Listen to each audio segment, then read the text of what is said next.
Please, 미국에 act to 있어주시기 save me. 저를 살해주시지요. Please save my life. 저희 생명을 살해주시지요. Please think of my family. 저희 가족에 대해서 생각해 주시지요.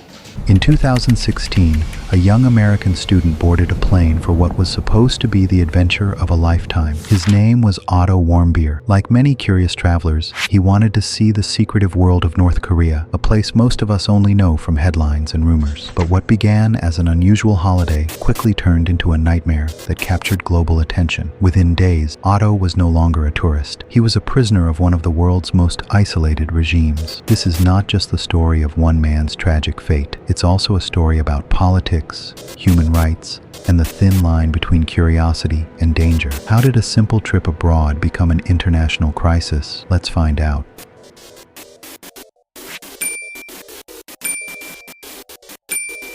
Otto Warmbier was a 21-year-old college student from Ohio. He studied economics at the University of Virginia and, like many students, he was curious about the world beyond his own.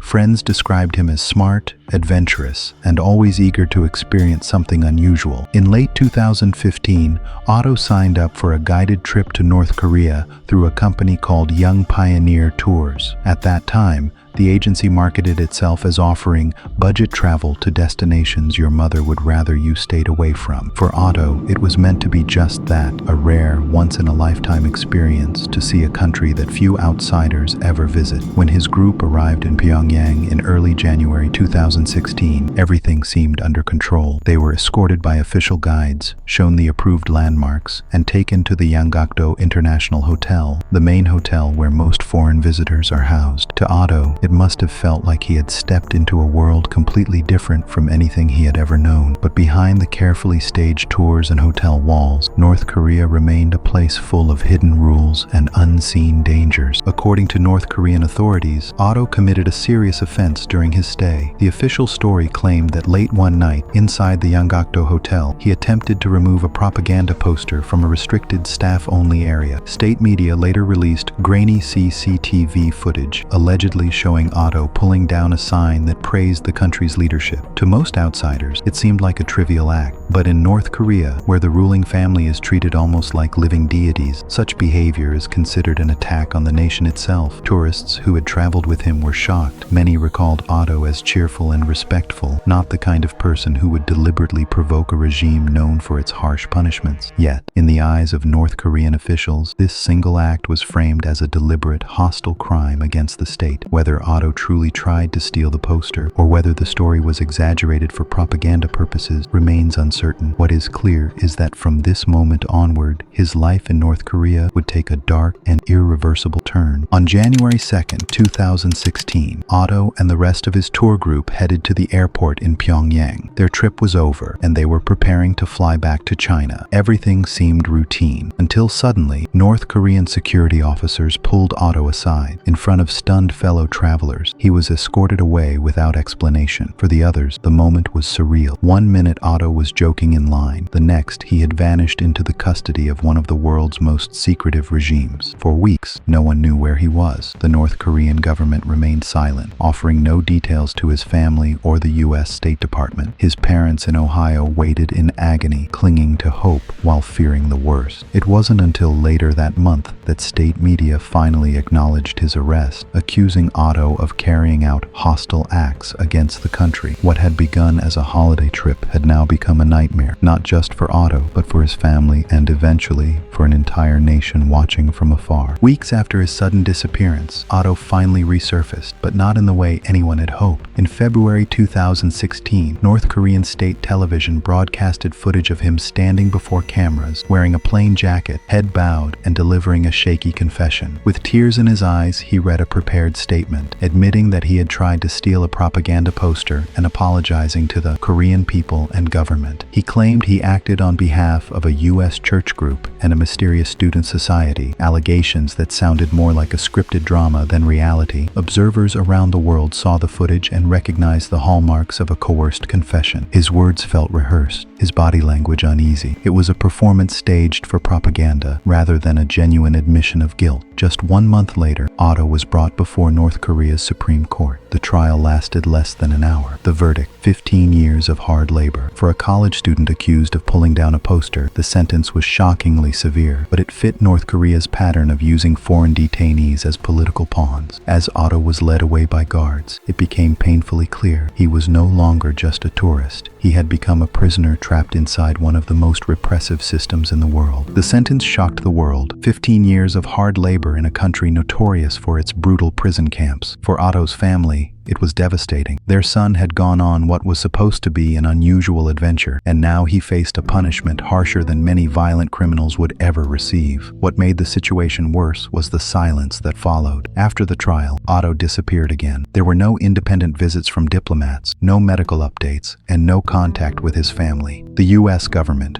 working through the Swedish embassy in Pyongyang, repeatedly requested access, but North Korea refused. For Otto, the reality was grim. Foreigners imprisoned in North Korea often endure long periods of isolation, harsh conditions, and relentless pressure to confess or cooperate with propaganda efforts. His exact circumstances were never made public, but the absence of information itself told a story. To the outside world, Otto Warmbier had become a ghost, a young man swallowed by a system that thrived on secrecy and control. As Otto remained hidden inside North Korea, his case quickly became a diplomatic flashpoint. The U.S. government publicly condemned his sentence, calling it politically motivated. Behind the scenes, diplomats tried to negotiate through the Swedish embassy, one of the few Western channels in Pyongyang. But North Korea refused to budge. Requests for consular access were ignored. Demands for his release were met with silence. The regime seemed determined to use Otto as leverage, a bargaining chip in its long-standing conflict with the United States. At the same time, the world's attention was fixed on North Korea's growing nuclear weapons program. Missile tests and international sanctions dominated the headlines,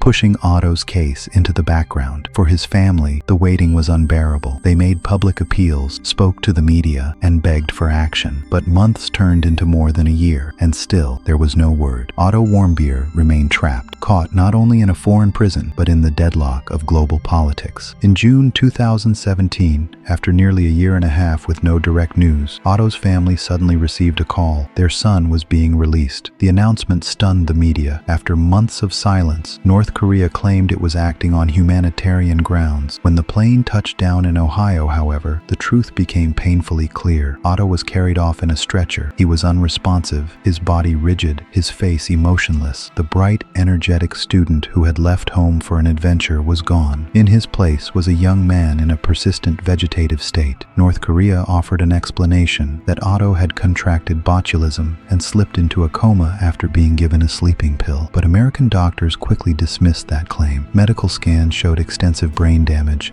the kind caused by prolonged oxygen deprivation. Whether Otto had been tortured, abused, or simply neglected, no one could say with certainty. What was undeniable, though, was that something terrible had happened during his captivity. Otto had left the U.S. as a healthy student and returned as a broken shell of himself. Once Otto was back in the United States, doctors immediately began a series of examinations. What they found was shocking. His brain scans showed severe and widespread damage, consistent with months of oxygen deprivation. Essentially, his brain had been starved of air for a prolonged period, leading to an irreversible loss of function. Physically, Otto bore no clear signs of torture. There were no broken bones, no visible scars, but the extent of his brain injury suggested that something catastrophic had happened, something North Korea never explained. Doctors speculated on possible causes, perhaps a failed suicide attempt, prolonged neglect, or even a violent interrogation gone wrong. None of these theories could ever be confirmed. North Korea's official explanation, food poisoning followed by a reaction to a sleeping pill, was dismissed outright by medical experts. The evidence simply didn't match. In the end, Otto's condition remained a mystery. What happened inside those prison walls may never be known. All his family could do was sit by his side, hoping against hope, even as doctors warned them there would be no recovery. Despite the best efforts of doctors, there was nothing they could do to reverse Otto's condition. His brain had suffered too much damage. On June 19, 2017, just 6 days after his return, Otto Warmbier passed away at the age of 22, Surrounded by his family in his hometown of Cincinnati, the news broke hearts around the world. Vigils were held, tributes poured in, and thousands mourned the loss of a young man whose only crime, at worst, was an act of reckless curiosity. His parents chose not to pursue an autopsy, believing the visible evidence was enough. Their son had suffered at the hands of a regime that showed no mercy. Otto's death transformed his story from a disturbing diplomatic standoff into a global tragedy. It was no longer just about politics, but about the human cost of authoritarian power. For many, his final days became a symbol of how fragile freedom can be when confronted by tyranny. Otto's death sparked outrage across the United States and beyond. American politicians, both Democrats and Republicans, condemned North Korea in the strongest terms. President Donald Trump called the regime brutal, while lawmakers demanded tougher sanctions and stronger measures against Pyongyang. Soon after, the U.S. government banned its citizens from traveling to North Korea, a direct response to Otto's case. For years, tour companies had promoted the country as an edgy destination, but now the risks could no longer be ignored. Internationally, Otto's death intensified